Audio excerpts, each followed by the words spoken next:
Welcome everybody to the Diecastery, a place for diecast collectors of all kinds.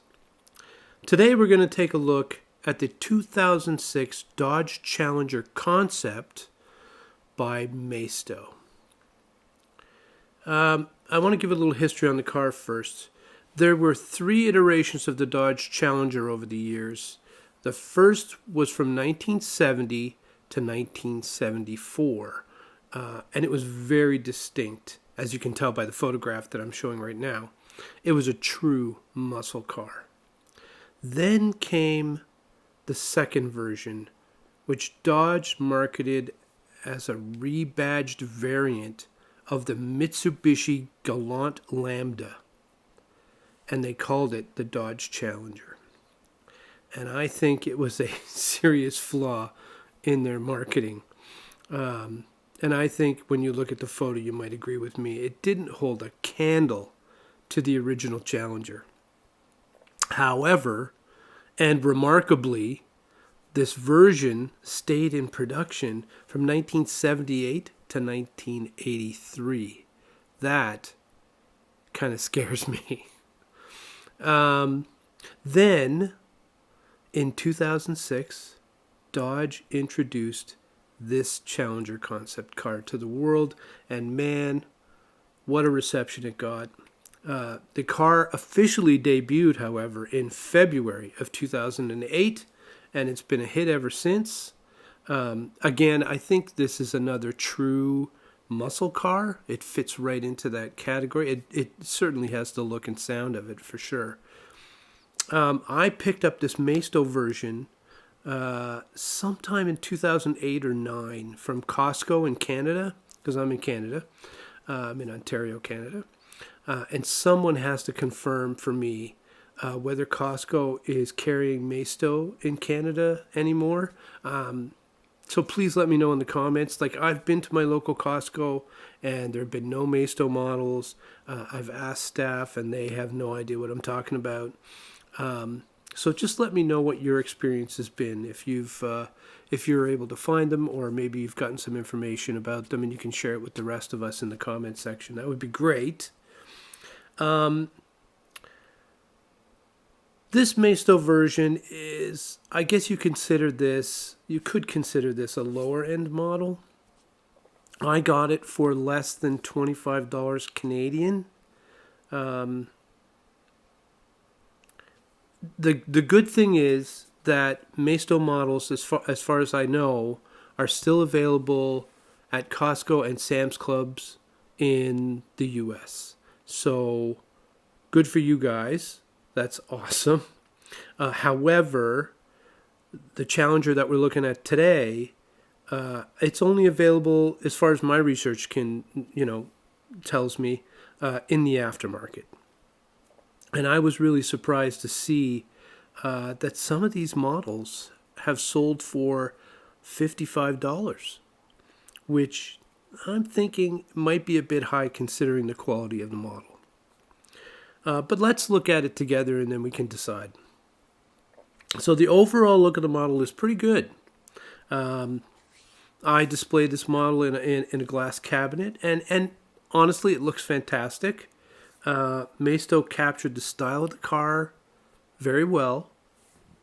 I mean, if you look at the 1-to-1 version compared to this, it looks pretty damn good.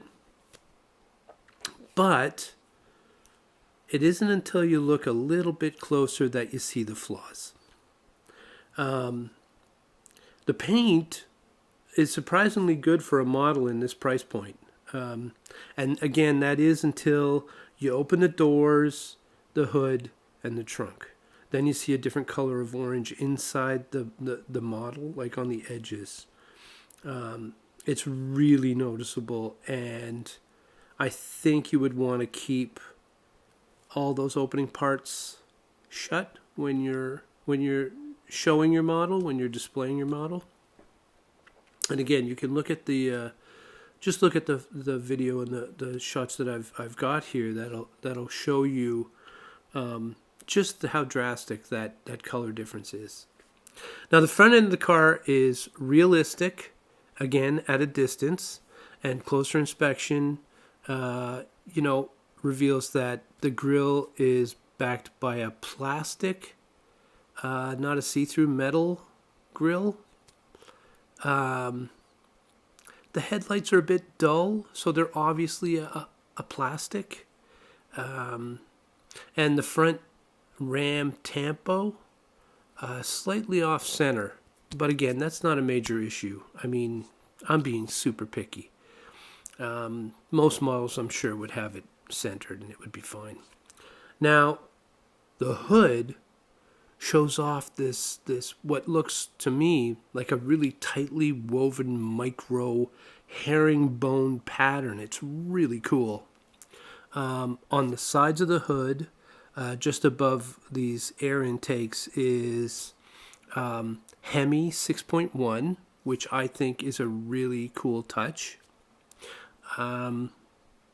Let's go under the hood. Under the hood it's a plastic but nicely detailed version of a Hemi 6.1 liter V8. Now again, there is some paint discoloration here, so I display the car with the hood closed.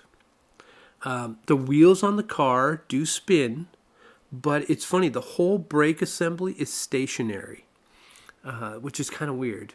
The entire wheel assembly is plastic except for the rubber treaded tires. And with all Maisto 1/18 scale models, there's no tampos on the tires, so you don't know what manufacturer we're looking at. The interior looks pretty damn good for a model in this price range, I gotta be honest. It has a full complement of dials on the dash, like a tach and speedometer. The steering wheel is black with 3 silver spokes and has a nice Dodge Ram logo at its center. The seats look like they're cloth, even though they're plastic. However, the seat belts are made of cloth, and they kind of hang to the side of the seats. And I think they look really cool. There's a nice little, not plastic, there's a nice sort of orange strip across the top of each of the seats. And for some reason, it just kind of ties the seats into the exterior of the car, the color of the car. Now, as I mentioned before, the doors open, and you can see by the photo that they have some silver paint on them and an off color around the inside of them as well. I do like the side mirrors, though. They look really, really nice. On my particular model, I have a problem with the doors when opening and closing them. They don't sit properly when you try to close them again, and you have to adjust them to fit them back in place, which is another reason you might want to keep the door closed. So on the back panels, there are these really cool silver Challenger tampos, and they stand out really well. I love them. The rear of the car looks pretty good, but you know, it's as if the parts just don't fit together smoothly. It looks kind of lumpy and it's a little off. But the Dodge in the center of the long tail light and on the license plate, that looks really cool. And the dual exhausts are nothing really special. As is the trunk, it's nothing special. It's basically an empty black space. And when you open the trunk again, you can see this paint difference really clearly around the edges. Now, one thing I found strange was that the car has rear suspension, so you can push down on the back of the car, but it doesn't have any on the front. It was just maybe it's just this particular car. The front wheels do turn though, so remember that. The car has a flat black plastic base. It has a dual plastic chrome exhaust running from the front to the back. But there's some really noticeable large screws in the base that you can see holding the whole model together. Could have done a better job of hiding those. So, you know, I've listed quite a few problems with the model. But again, we're talking about a $25 model. But really, at that price point, I think it's a pretty damn good deal. And I think the model would be a great addition to anyone's collection. I mean, as long as you display it appropriately. You know, I'm pretty happy including it on my shelf. I've got it displayed with a lot of different models of varying prices and values. So it shows well, but I don't think I would spend more than $35 on one. I think I would look for 135 Canadian for one of these models. So that's it for the Challenger. It's definitely gonna stay in my collection, and I'm quite happy with it. Please, you know, give me your thoughts on the video and on the car in the comments, and please don't forget to like and subscribe, please. So, thanks for watching, and I'll be back with another video soon. Remember, keep collecting. Cheers.